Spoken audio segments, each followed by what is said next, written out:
All right, everybody, welcome back to Skyway Classics YouTube channel. We're now taking a nice little ride in our 1966 Cadillac DeVille Convertible. Of course, you know Cadillac is always at the top of the list for one of the nicest cars ever made, especially being a GM vehicle. In my personal opinion, I think that they're amazing.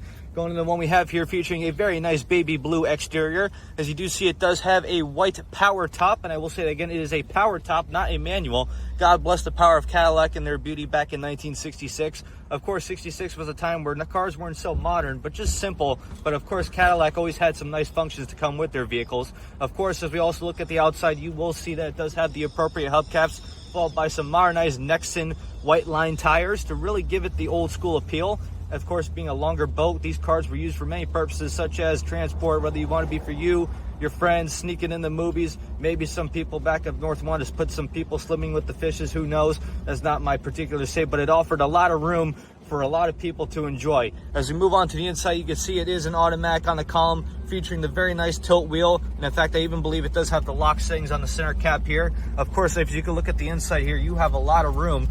Probably one of the nicest cars I've ever sat in. Of course, sitting on the very nice bench seat with the fold down armrest is truly a gift for you and your passenger.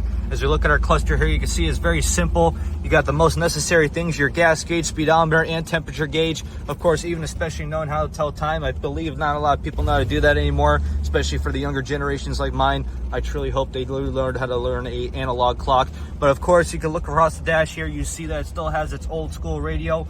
On the sides here, you do see that it does have power windows, still having the manual style vent windows, of course, as followed by the factory AC, which does lead us to underneath the hood, having the very nice 429 liter motor. Of course, you can see for a big boat like this, you do need a bigger style engine. Of course, these cars were never meant to beat around. While being back in the day, you used to take these to work and back. They used to see salt, dust, all that kinds of stuff. But of course, this is one of the ones that were preserved to today's driving, and of course should be personally installed or put into a safety garage like ours. But of course, as our video concludes, we are now going to get it up on the lift. So if you have a moment, folks, please stay tuned with us to see the underneath.